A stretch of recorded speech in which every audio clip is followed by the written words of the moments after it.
ચાલુ વરસાદે પણ સાગબારાના ખેડૂતોનું અહિંસક આંદોલન યથાવત, રાત દિવસ ધરણા, હવે સરકારના નિર્ણયની રાહ.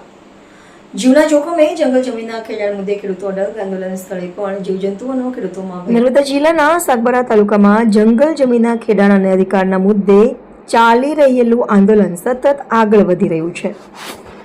વરસાદી માહોલ વચ્ચે પણ ખેડૂતો અને ગ્રામજનો દ્વારા રાત દિવસ ધરણા પ્રદર્શન ચાલુ રાખવામાં આવ્યા છે. ભારે વરસાદ અને પ્રતિકૂળ પરિસ્થિતિ વચ્ચે પણ ગ્રામજનો ગાંધી ચિંધ્યા માર્ગે અહિંસક રીતે પોતાની માંગણીઓ માટે આંદોલન કરી રહ્યા છે.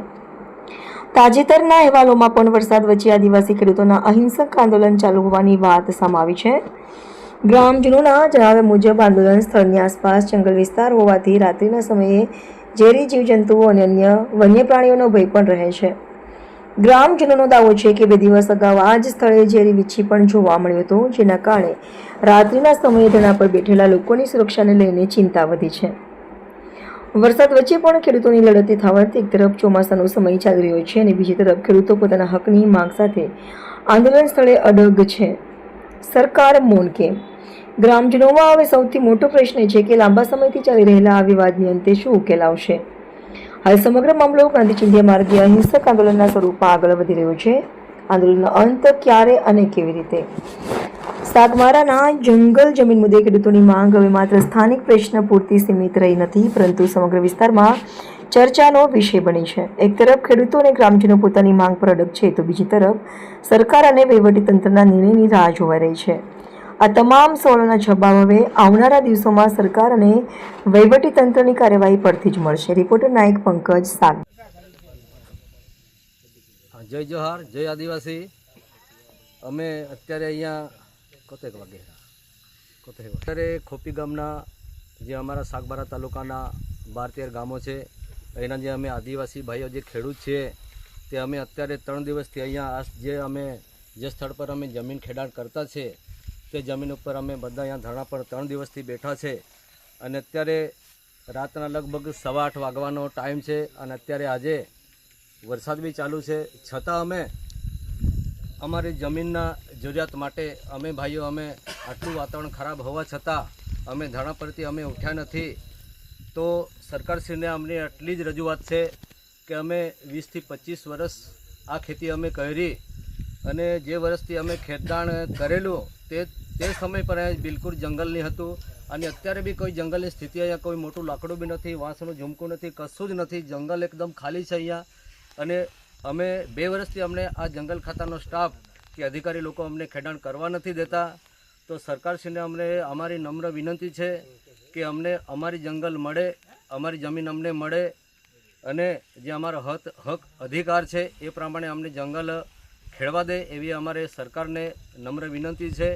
અને સરકારને એ બી અમારી વિનંતી છે કે આટલા આવા વાતાવરણમાં રાતના અંધારામાં કોઈ લાઇટનો સગવડ નથી, કોઈ બીજી અમારી પાસે વ્યવસ્થા નથી, છતાં બી અમારા ઢોર સાથે અમે આટલા જણા અહીંયા ધરણા પણ બેઠા છે. અને સરકાર ઉપર અમે એક વિશ્વાસ બી રાખ્યો છે કે ગમે તે સારો નિર્ણય આવશે અને સરકાર અમારા પ્રશ્નો જે અમે રજૂઆત કરતા છે એનો કંઈક સારો નિરાકરણ લાવશે એવી અમે આશા બી રાખતા છે.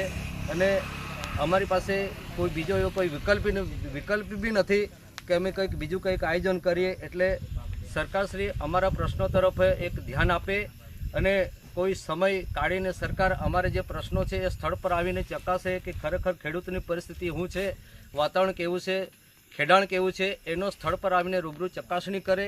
તો સરકારશ્રીને બી એનો કંઈક પુરાવો કે કંઈક એવી એને આખો રૂબરૂ સ્થળ દેખાય કે ખરેખર આ લોકો કેટલા સમયથી ખેડાણ કરતા છે અને ખરેખર આ જમીન ખેડવા લાયક છે કે મોટો જંગલ છે, એ બી સરકારશ્રીને એ સ્થળ પર આવશે પછી જ એ વસ્તુ રૂબરૂ દેખાશે.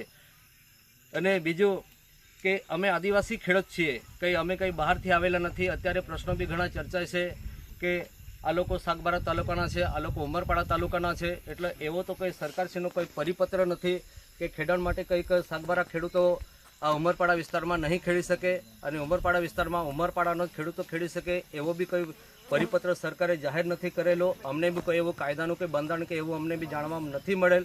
પણ છતાં બી એવા ઘણા પ્રશ્નો અમે જાણવા મળે છે.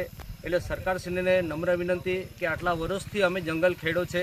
અને બીજી વસ્તુ કે અમે જે વખતે આ વસ્તુ ખેડ્યો ત્યારે બી જંગલ નહીં હતો અને જંગલ નહીં બી હતો અને સરકારનો કોઈ પ્લાન હતો તો અમારા ખેડૂતને તે વખતે અટકાવી દેતા કે ભાઈ જંગલ આ જમીન તમે નહીં ખેડો, તે વખતે બી કદાચ આ સ્થળ અમે છોડી દેતા. પણ આટલા વર્ષે અમે જમીનમાં ખેડાણ કરીને અમે સારી રીતે એમાં ઉત્પાદન લીધું અને અમે જે ગુજરાત કે સિટીમાં અમે કંપનીમાં આમ તેમ જે અમે રખડતા હતા એ અમે થોડી ઘણી અમે જમીન મેળવીને એના ઉપર અમે ગુજરાન સારી રીતે અમે જીવી ગયા. એટલે અત્યારે બી અમે જ આશા રાખતા છે કે બીજો કંઈ અમારી પાસે કંઈક મોટો ધંધો નથી, બીજી નોકરી નથી, કોઈ ગવર્મેન્ટનો કોઈ જોબ નથી. એટલે આ જમીન અમને ખેડવા મળે તો અમારા છોકરા કે આવનાર પેઢી એનો કંઈક આશરો સહારો બને એવા અમારે ઘણા વિચારો છે.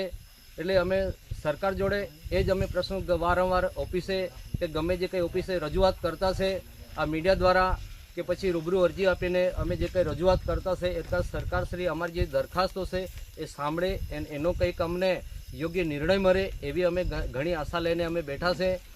એટલે સરકારશ્રી એ વિચારો પર જરા ધ્યાન આપે અને કંઈક અમને અમારા હક અધિકાર અમને અપાવે એવી અમારી સરકારશ્રીને નમ્ર વિનંતી છે.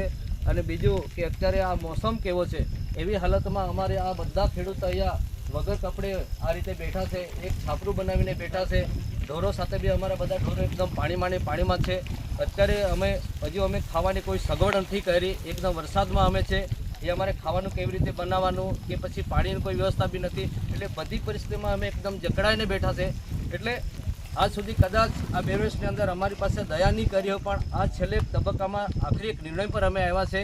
ત્યારે સરકારશ્રી અમારા વિચારો પર જરા ધ્યાન આપે અને અમારી ઉપર એક વ્યવહાર એક માણસાઈની રીતે એક અમારી ઉપર દયા ભાવનો એક વિચાર રાખે એવી અમારી એક રજૂઆત છે, એ બી સાંભળે.